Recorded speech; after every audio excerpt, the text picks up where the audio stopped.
I am Michael Santos with Prison Professors, and today I'm really enthusiastic to introduce you to my friend Kasper Tobias. Kasper is a guy who served some time in prison, and I'm super enthusiastic about hiring him to work with prison professors and really help us continue this message of teaching and inspiring more people in jail and prison. We want to show them how to reach their highest potential, and that is certainly what Kasper has done. So Kasper, thanks so much for spending time with us. Why don't you tell us a little bit about your journey? What brought you into the prison system? Well, at the age of 17, I was involved in gangs, and I committed a crime that landed me in prison. I started off in the juvenile module, then I got tried as an adult. I was transferred from juvenile to LA County, and then I got tried as an adult. And I got sentenced to 5 years in state prison with adults at the age of 17. And that's how it started. So when you began at 17 for a gang type of a crime, what level of prison did they put you in?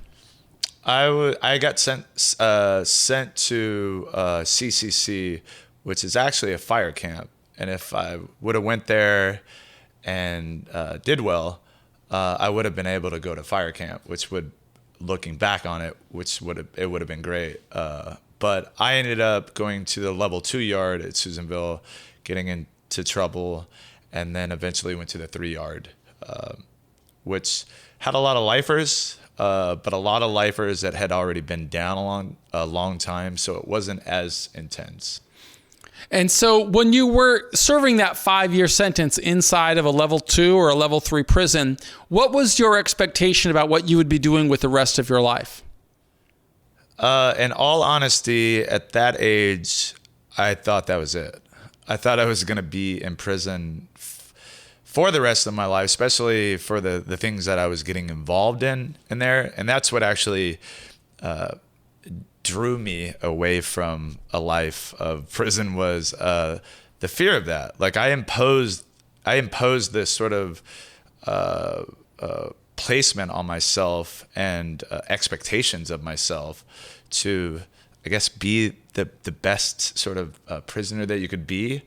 From the prisoner's mentality. Yeah, so when you say the best prisoner that you could be, that meant that you were focusing on developing your prison reputation rather than thinking about what you could do outside. Exactly. Yeah, and I was trying to excel at that. It was just, again, the same reasons that I ended up joining a gang, and then what sort of happened after that was just that level of like approval and acceptance. You're always constantly looking to be accepted. You don't even realize it at the time that that's what's going on. But yeah, that was. And did that result in you having to serve more time in prison than you otherwise would have, or were you eventually? Did you eventually change your mindset in prison? So I was sentenced to 5 years, 85% because it was a violent crime. So I had to do a mandatory 85% of my time. I think that I ended up doing 3 months before. I could have gotten out earlier, but I was still kind of getting in trouble. I got in trouble probably like up until my 3rd year in prison. In fact, I was at 52 points, which in prison, there's a level system of points that places you in different levels, 1, 2, 3, and 4. I was, I think, at 52 at one point, and I was really close to going to High Desert State Prison, which I'm not sure if you're familiar with. Sure. I've got a lot of programs that go into the maximum security prison. It's a really intense prison. You could see it from Susanville. You could see across, and you could hear all the stories of how people would tell you, like, you got to go stab this person. If you don't stab this person, then you're going to get stabbed. That was sort of a scary point for me, where it was like, okay, this is kind of getting serious. But I was almost transferred. I actually had a lifer speak up for me, because it was right on the verge of me doing a little bit better. And so someone spoke up for me, because I was on the men's advisory council as well. I was a MAC rep at a really young age. But this was like right as that transitional period for myself started. Yeah. And so I take it you eventually turned your mindset around and you got out of prison when you were supposed to get out of prison after serving 85% of 5 years. Is that right? I did it. Yeah. It was 3 months under the 5 years. Then I was able to go home. I was like, and has that been your last time of having problems with the criminal justice system, or did you have not been back? Yeah. Since the nightmares that I have about like going back really keep me from going back. And when did you get out? What year? 2002. So you've been out now. We're filming this video in the end of 2020. So it's been 18 years since you've been home. Tell us a little bit about your experience in building your life and your career. What challenges have you had, and what successes have you had in reacclimating yourself to society?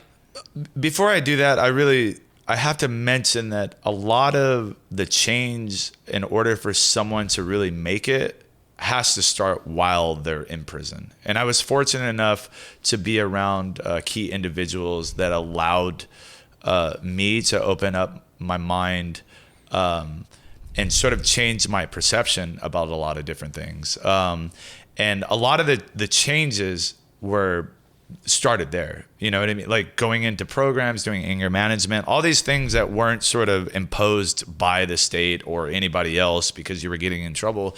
The choice of like, okay, there's something going on here. I don't want this to be my life. And I was very fortunate enough to be like around, like I said, like key individuals. My friend Paul Morrison, who's still out, who I still talk to, was a key component in, you know, giving me books to read on meditation and sort of Eastern philosophy. So a lot of it had to do with me changing while I was in there.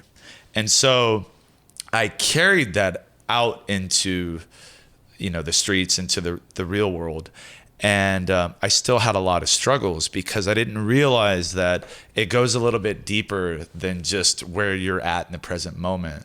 And so you're not prepared, I think, a lot of the times when you first get out, because you just think, well, I'm just doing good, everything's going to be okay. And you try to get a job wherever you can get a job, and you're just trying to survive, I think, for a good amount of time. But you get to that point when you're like, I don't want to just survive. I need to like figure out what's going on for me. I have to figure out what I really want in life.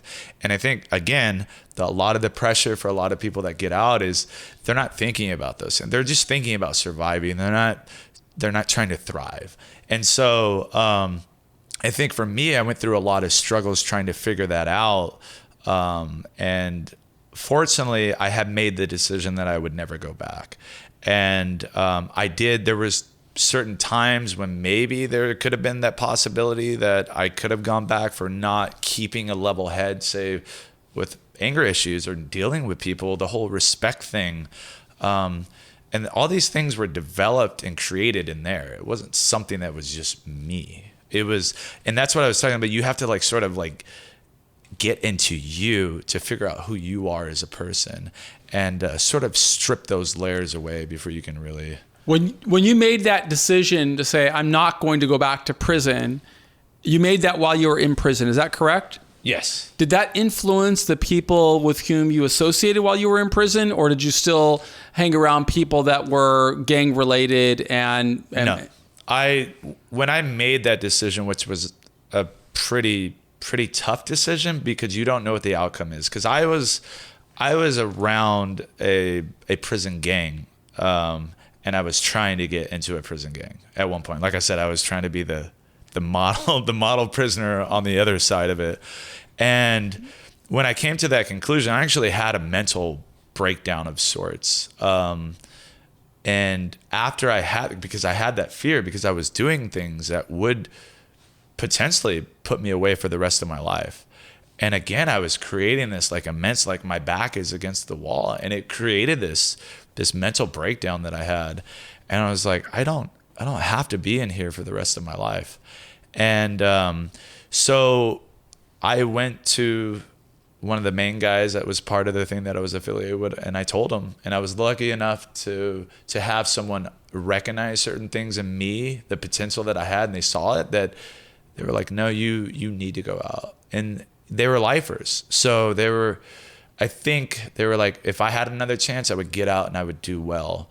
And I've always carried that with me since I've been released, is that it would be a slap in the face of those guys that are in prison for the rest of their lives that would just do anything possible to get another chance and do good.